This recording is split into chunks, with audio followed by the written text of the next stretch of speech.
اللہ تعالیٰ گواہ ہے کہ میں اپنے اس بیان میں حق بجانب ہوں۔ میں ہرگز اپنے اساتذہ، اپنے اکابر اور اپنے مشائخ کے سلسلے میں کوئی مبالغہ آرائی سے کام نہیں لے رہا۔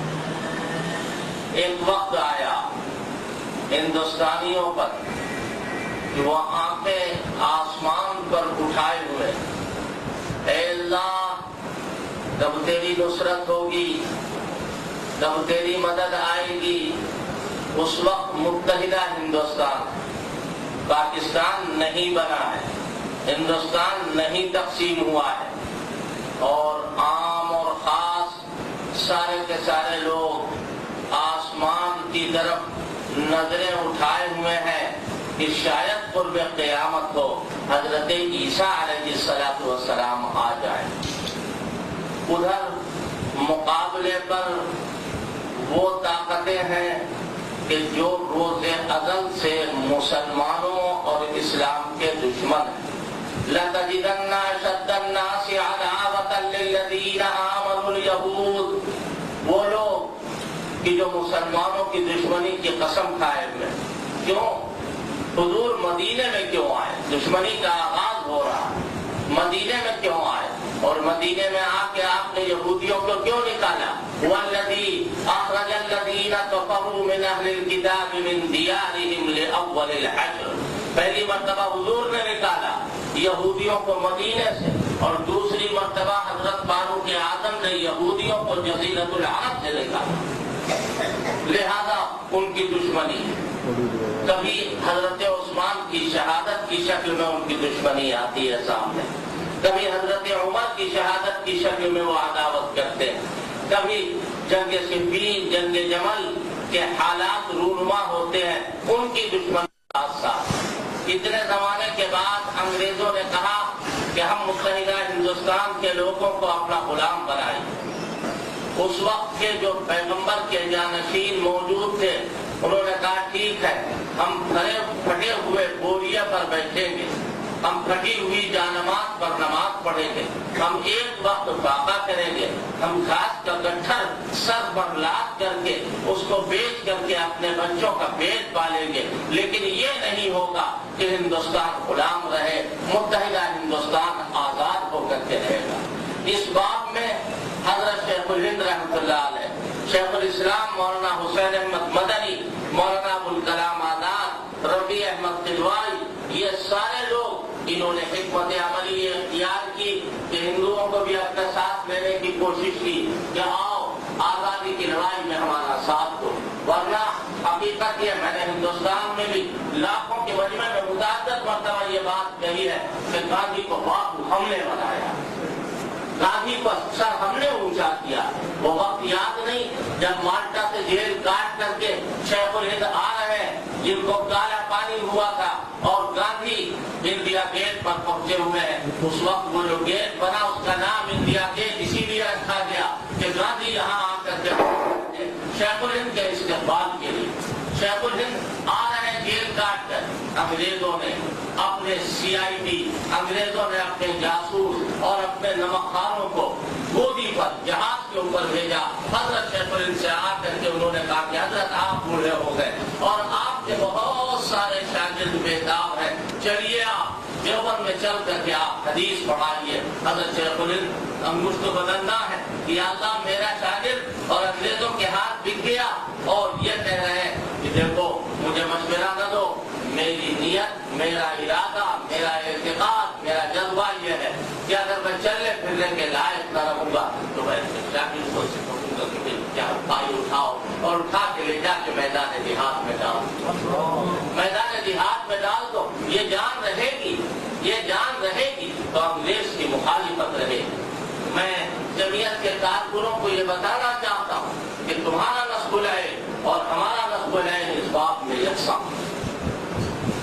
جمعیت علماء اس کے ساتھ ہند لگا ہوا، جمعیت علماء اس کے ساتھ اسلام لگا ہوا، مقصد دونوں کا ہے۔ ہمارے مشترک بزرگ، اور شروع میں جب کانگریس کمیٹی بنی تو اس وقت میں گاندھی جی کو ہمارے بزرگوں نے اس طرح پلا دیا، اس طرح بتا دیا تھا کہ وقت ہریجن اخبار جو زمانے میں نکلتا ہے اس میں یہ خبر شائع ہوئی کہ میں اپنے وزیروں سے کہتا ہوں کہ اگر تم حکومت کرنا چاہتے ہو تو ابو بکر عمر کے طرف کرو. یہ گاندھی جی نے کہا.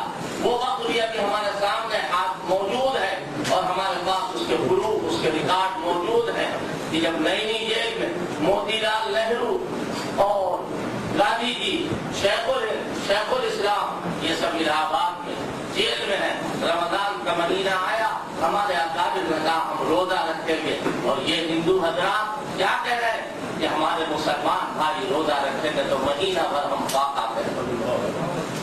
یہ جذبہ پیدا کرانے والے ہمارے بزرگ ہیں. لیکن افسوس سینچا تھا اسے خون سے کچھ دشنا لبوں نے, سینچا تھا اسے خون سے کچھ دشنا لبوں نے, تب جا کے اس انداز کا میں کھانا بنا. آج کیا ہے؟ آج ہم ان حالات میں ہیں کہ اگر ان حالات کا مزاج کریں تو اس کے لیے بہت وقت چاہیے.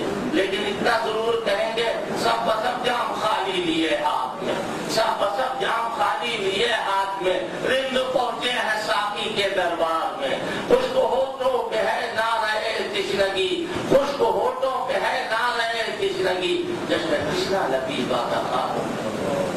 آج ہمارے پاس کیا ہے یہ آپ کے علم ہے, لیکن ہم اپنا سر نیچا کرنا نہیں جانتے.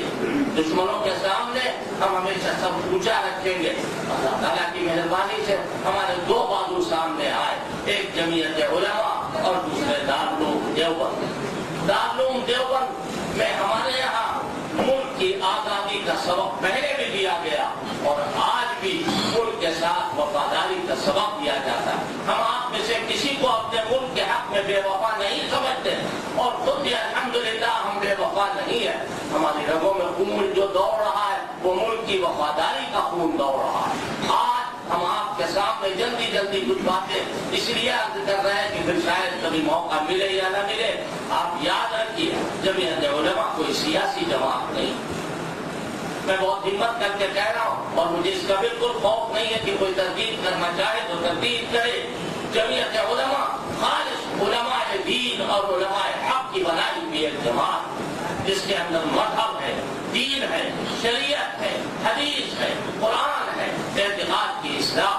کیا یہ بات آپ کی نظروں سے اوجھل ہے کہ لکھنؤ میں امام اہل سنت مولانا عبدالشکور فاروقی سن 1935-36 میں تحریک چلا رہے ہیں. آپ کے سنگ کے بہت سارے احباب بہت سارے بزرگ وہاں گئے اور جا کر کے انہوں نے اس تحریک میں حصہ لیا. 1936 میں آزادی سے پہلے شیخ الاسلام مولانا حسین احمد مدنی وہاں کی قیادت کر رہے ہیں اور عبدالشکور صاحب کے ساتھ ساتھ جیل بھرو تحریک چل رہی ہے اور تحریک مد صحابہ کی قیادت جمعیت علماء کر رہی ہے. آج بڑے افسوس کا مقام کہ ہمارے ارباب فکر شاید کسی وقت یہ سوچتے ہو کہ جمعیت بھی کوئی سیاسی جماعت ہے. تو آپ کو مشورہ دوں گا اور آپ میری بات اپنے بڑوں تک پہنچائیے کہ اصلاح معاشرے کا کام جمعیت علماء کی طرف سے ہونا چاہیے. قرآن پاک کی تفسیر کا انتظام شہر شہر, گاؤں گاؤں, بستی بستی جمعیت علماء کی طرف سے ہونا چاہیے. کیوں؟ تاکہ ختم نبوت کا اعتقاد سلامت رہے ان گاؤں میں, ان بستیوں میں جہاں مکاتب نہیں ہے وہاں مکاتب قائم. مسلمانوں میں آپس میں اتحاد اور اتفاق پیدا کرانے کی کوشش کی جائے.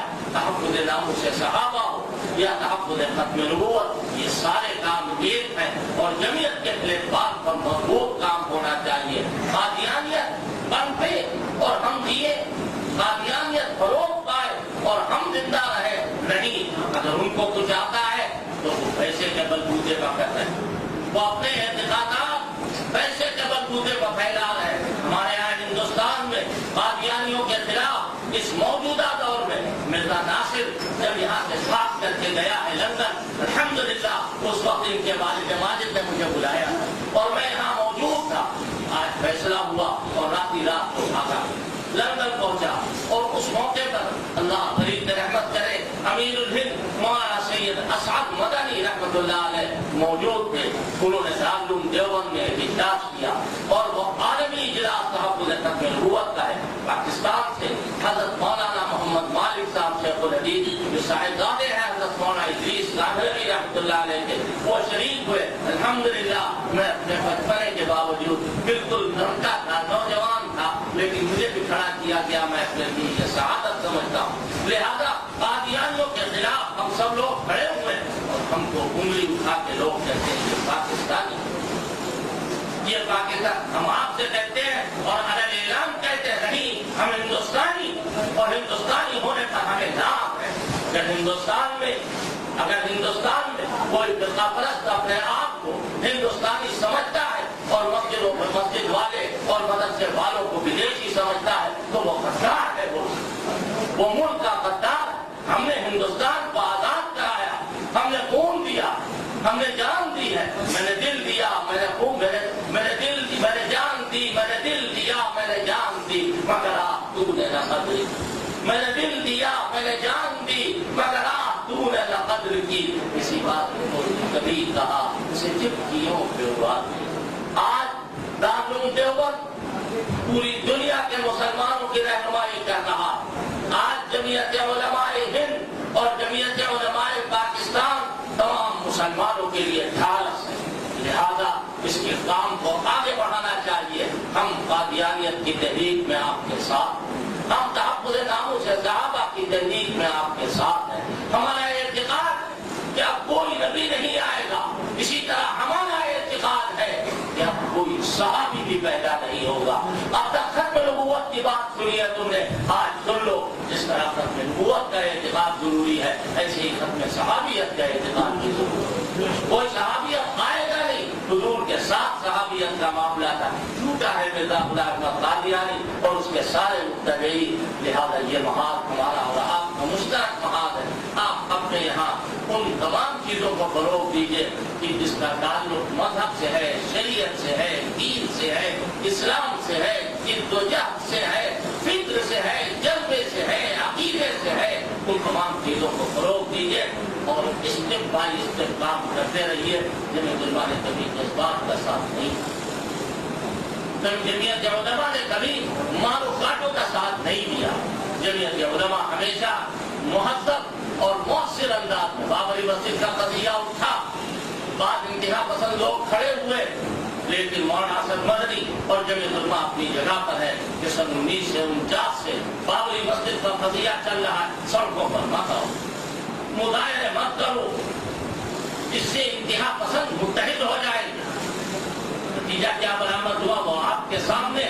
لہذا میں نے وہی بات کہی جو مختلف موقعوں پر ہمارے بزرگوں نے کہی. اللہ پاک ہمارے اوپر اور آپ کے اوپر رحم فرمائے. وآخر دعوانا الحمدللہ.